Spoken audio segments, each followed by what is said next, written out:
Hello everyone and welcome to the as of yet untitled indie series as we take an early sneaky peek at Fata Deum, pronunciation massively pending. Now the game is very much based in nostalgia with the actual statement on their Kickstarter page, let's get the god game genre back. They made their plans clear and they have stuck to them. Being a god game, the method of play will vary drastically depending on how you wish to engage with the game. If you wish to be benevolent, your runs are going to be extremely different to those who are playing as a conqueror, enforcing fear to control your subjects, consorting with demons, or spreading forth your propaganda in...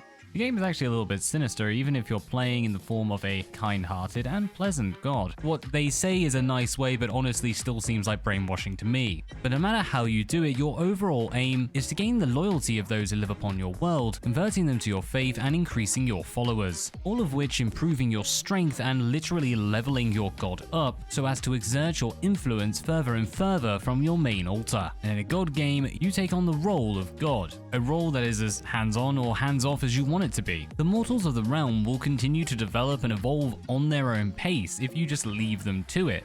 Meaning even if you did nothing, you'd still be able to see some progress within the world. Your job then more being the guiding hand, and rather than actually outright controlling the population, instead you'll be tilting the scales, giving them ideas, and if you want to be a little more hands-on, then fulfilling their prayers. Something that annoyingly doesn't automatically get done, you actually have to accept the prayer in order for it to be counted, as honestly, if someone wanted a farm and then a farm was suddenly built, you would have thought that would count as answering the prayer rather than the prayer having to be personally accepted before then constructing the farm. But I suppose prayers need paperwork too. Now much of this construction work is going to be done at night. During the times where your characters sleep, you will be able to perform some kind of micromanagement in regards to their dreams, influencing how a village will grow and manipulating the inhabitants to ensure your goals are met, including deciding actually who will inhabit these towns, as you can, if you wish, decide for whom the love shall bloom, leading to their offspring inheriting basic physical traits from their parents, fostering your people with a deft hand towards your greater plans, or just raising the troops and conquering everywhere in sight. With the game then falling between the two phases of day and night,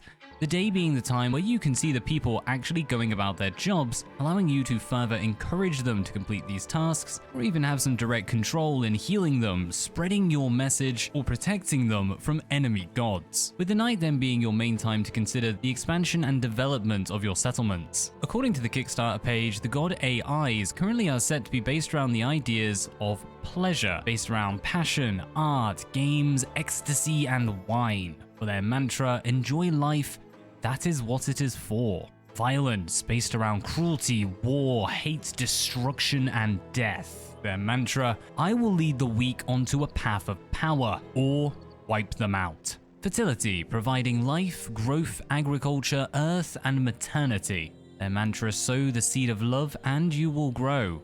And last, deceit, focusing on illusions, mischief, change, trickery, and the night.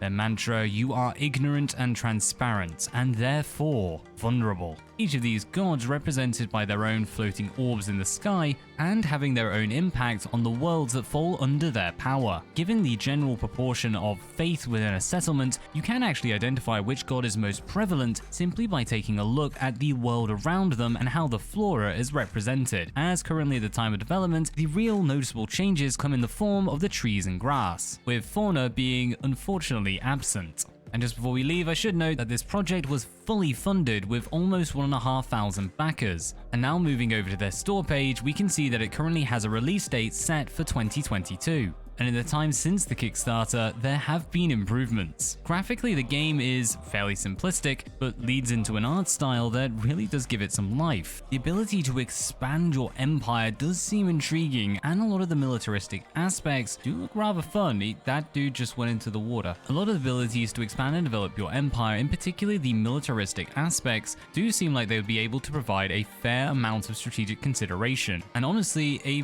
fair bit of variety in how you go about completing each of the missions over a selection of different worlds, conquering them and uniting the people under your faith.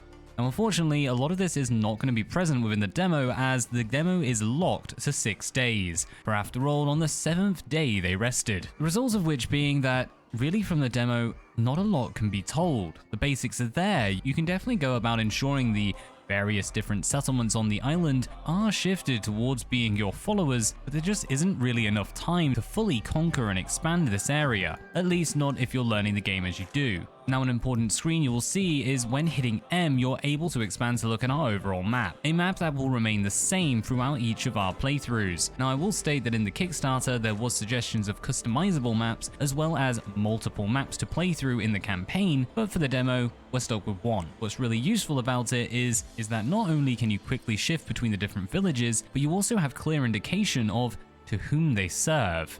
Now, in order for a village to be considered yours, you will need at least 50% of its inhabitants to be your followers, at which point the fun begins. Now, a key part of the game in deciding if you are benevolent or vicious in your controls are going to be when you select your characters, hit space, and decide how you wish to instill your favor. In order to do this, you're going to need mana, alongside the buildup of yin and yang, something you can create via autos or gain simply by using either good or bad aspects of your powers, in order to then use some of the stronger and more powerful manipulations as the game progresses. And one of the ways to get mana is to go about the map and find yourself ancient relics. Unfortunately, as far as I can tell, the position of these is randomly generated each time, so you kind of end up having to spend some time just looking around the entire map for a tiny little thing that you have to zoom in for. It's really annoying, to be honest, particularly as you'll end up looking around areas that you have no reason to go to other than simply to see if you can find a relic.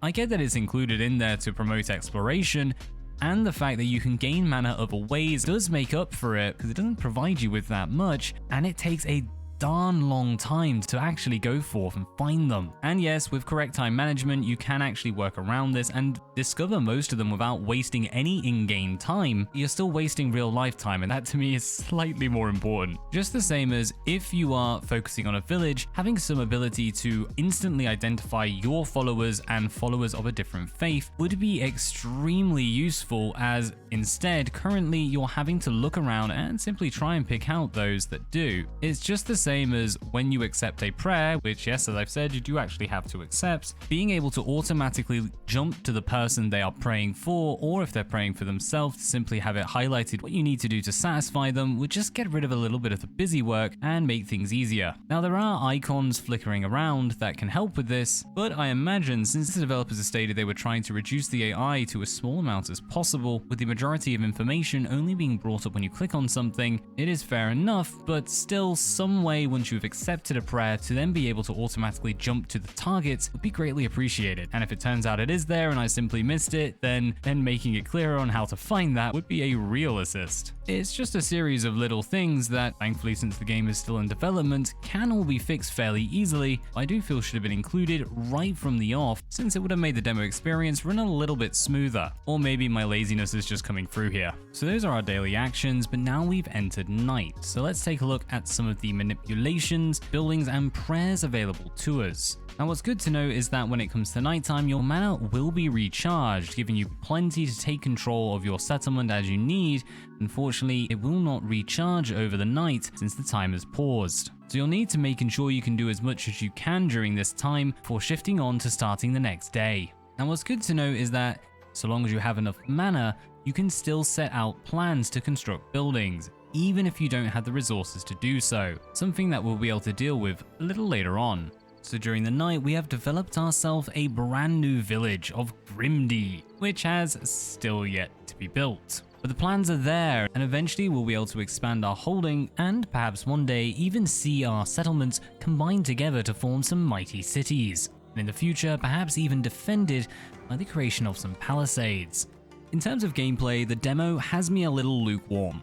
With only a few days to work with, it seems even a god has their limits, along with a few small details that really could be changed to improve the game, particularly looking at those relics. Also, if there's prayers where you target characters that aren't themselves, having some way to automatically move to the character they're wanting you to inspire, or whatever other kind of miracle they wish performed, would just make things a lot easier than having to faff around trying to find them after the fact. Not to mention some kind of tab option for finding any peasant in a village that doesn't follow your faith and kindly brainwashing them, allowing you to more effectively brainwash the entire community definitely wouldn't go amiss. Civilization in general could be drastically improved by actually having you go about completing different objectives, rather than simply telling you in text form what can be done, but having you physically do it in the game, allowing you to experience what the game has to offer while simultaneously introducing the mechanics, working with multiple settlements, spreading your faith, sharing your love, or instilling fear, have our people work together and share their bounty, or pit them against each other, that only the strongest may survive. After all, the choice is yours. But for now, it seems that the consequences have yet to be seen. The demo does provide a good idea of how the game feels, what to expect, and plenty of hints as to what's to come. The info's exciting, the aim even more so. Seriously, I have not played a good God game since Black and White 2, all the way back on a PC Gamer demo disc. And from what I've seen in this demo, Fata Deum has the potential to bring a more passive approach to the genre, and from its Steam page, plenty of promise for appeasing the more hands-on of gods in the future. The oaths of their Kickstarter have been made, and the demo shows some nice developments towards them. If you're a fan of the genre or enjoy your larger scale life sims, then this may well be one to keep your eye on, as we wait to see what will be brought to bear in the future. But till then, as always, peace out.